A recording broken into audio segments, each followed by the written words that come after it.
Hey guys, welcome back. My name is Lorrien for those of you that are new here, and for today's video I thought I would share an update on my scarring alopecia.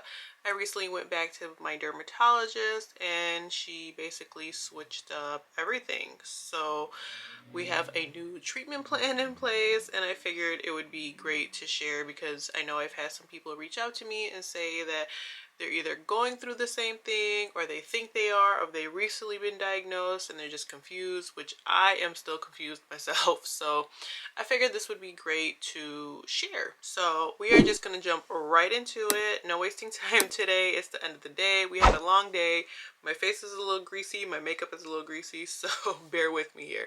But starting out, I just want to say everything I say today and share, just tread lightly, take with a grain of salt, because this treatment plan, I'm just gonna call, was kind of like customized for me specifically based on blood work, biopsies, what my dermatologist is physically seeing every month.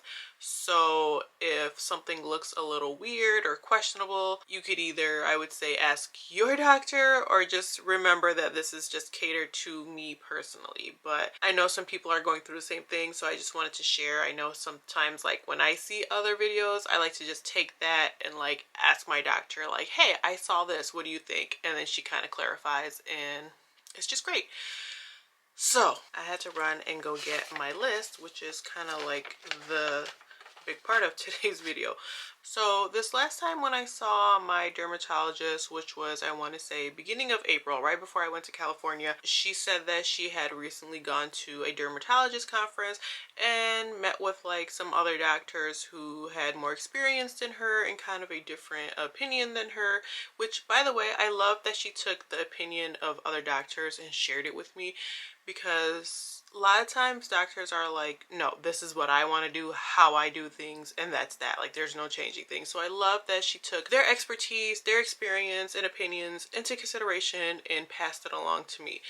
So first thing first, this list, and I'm very, very hesitant to share this list. So like I said, please do not take this and run with it and say, oh, this girl on YouTube shared this list, so this is what I'm gonna do. So just take it to your doctor or a doctor and ask whatever you want to ask. But this list, so I will talk about it as I post it on the screen here.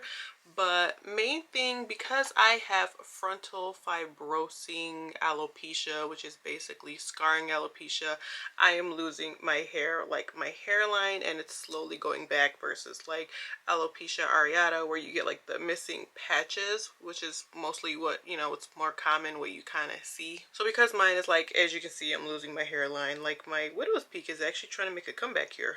But you see I have all this missing. So anyways, main thing with my SPF, my sunscreen that I apply to my face, I have to make sure it is a zinc mineral sunscreen. I have to make sure that it does not include any formaldehyde releasing ingredients, which can be, I'm going to pronounce these wrong, so they will just be on the screen, avobenzo and octazolate. Bear with me. But those two main ingredients are always in pretty much every single sunscreen you see, unless we're getting zinc mineral. So I have recently switched over to a zinc mineral sunscreen, and currently I'm using Neutrogena and Versed. I like those two a lot. The Neutrogena does leave a little bit of a white cast, which is what you're going to run into when you're using a zinc mineral sunscreen, but I'm totally fine with that if it means that, you know, I'm going to get my hair back. So basically what we want to do is just avoid my hairline, and if it does get in the hairline, we want to make sure we're avoiding those formaldehyde releasing ingredients.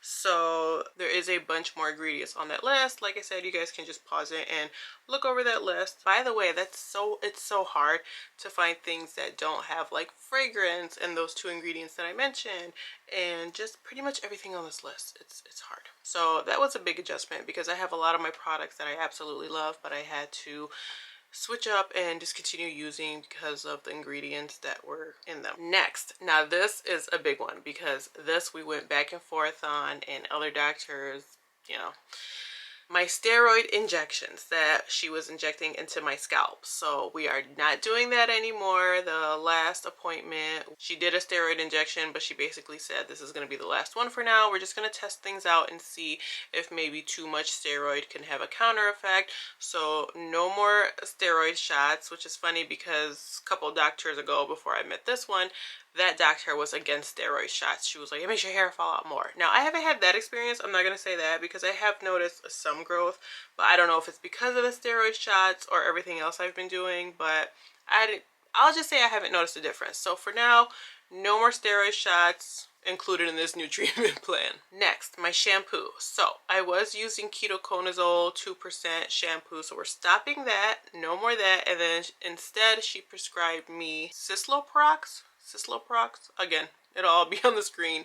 So I'm going to be using that about 2-3 times a week. I typically used to only wash my hair once a week, but I'm doing twice a week now because I want to see if this shampoo is making a difference. And that's another thing. I'm struggling to find a shampoo conditioner that does not have like fragrance and all that stuff, but it's also like hydrating and it's not going to dry my hair out. Like my hair is so brittle at the moment. So that's another thing. Besides the one she prescribed me, I need to find like a good conditioner. Next, we're also holding off on the clobetasol.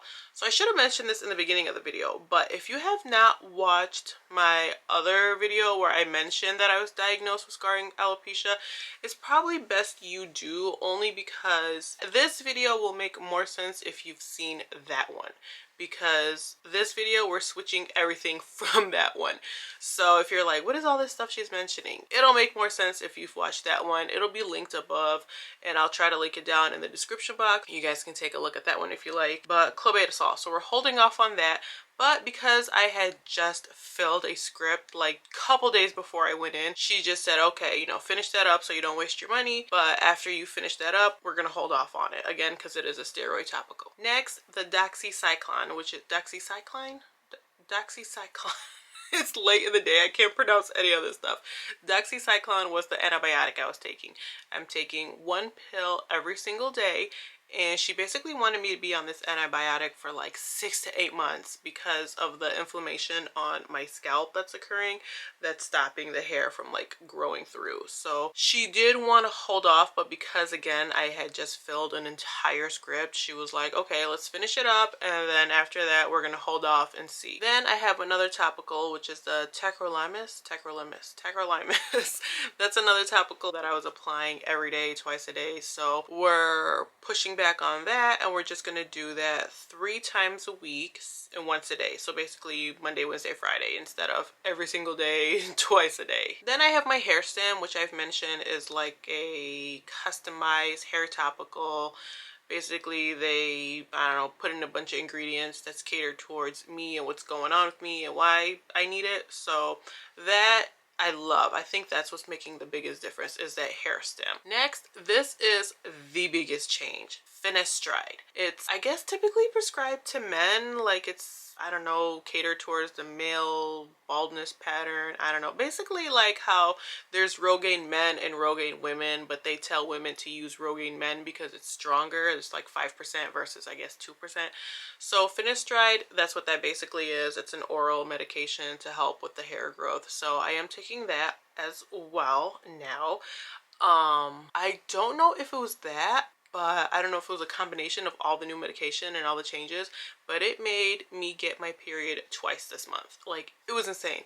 I had my period while I was in California, came back home, started all this new medication, and then bam again. So I don't know. I haven't called my doctor and mentioned it to her yet because I was like, let me just see what happens. Like if I can get back to normal, then I was just like, whatever, it's not a big deal.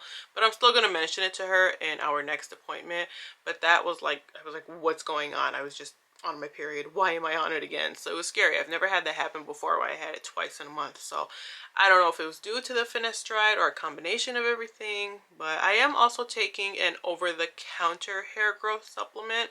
I haven't mentioned it yet. I will mention it over on my Instagram because I do have an affiliate with them, but I wanted to take it for a while and see how I like it before I promote it or recommend it or any of that. So I'm still taking it. So far, I haven't had any side effects. Like I said, I don't know if a mixture of all that is what caused my period to come back again.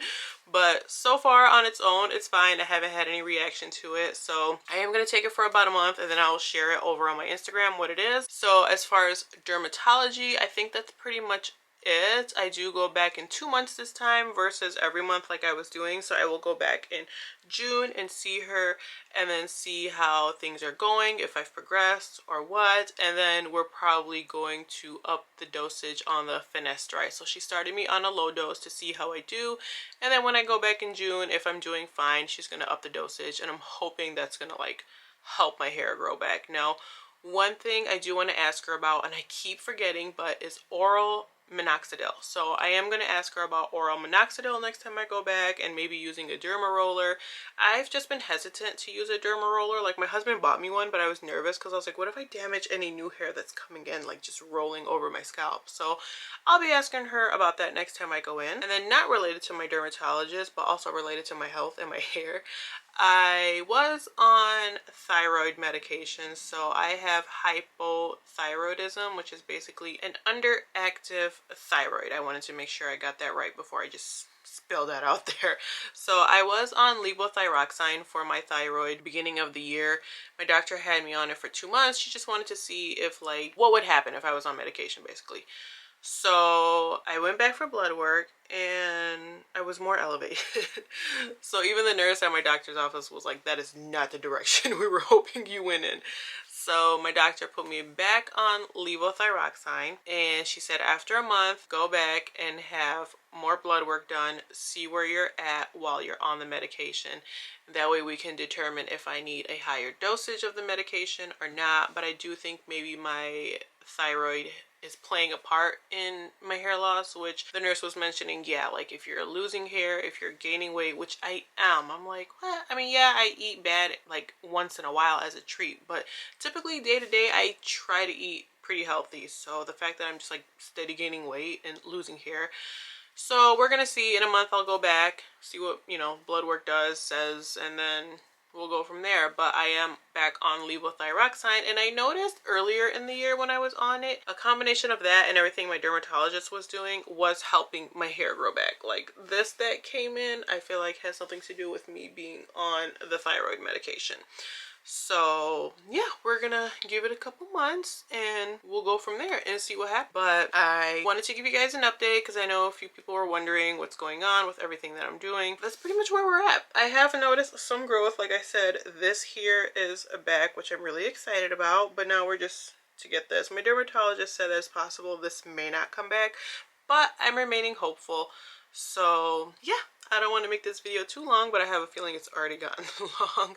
That is where we're at. And then when I go and see my dermatologist, of course my battery had to die. Couldn't just let me finish my thought. But I think I was saying, when I go and see my dermatologist in June, I will update you guys again and show you some pictures. But I don't know. It's hard to say. Like some spots I'm like, oh yeah, hair's coming back in. But then there's other spots where I'm like, what's going on? I'm like losing more hair. So like here, I'm still losing, but my hairline, like what? Why is it growing in like this? Like I don't want sideburns. I want hair on my head. But yes, that is where we're at. So I hope this video was helpful. If you have any questions, leave them down below. I will try my best to answer them, but please don't just take this and run with it. If you have any questions, please ask your doctor. Please, please, please. I don't want to be like someone coming at me like this girl on YouTube said. So please, thank you so much for watching, and as always, I will see you all on the next one. Bye guys.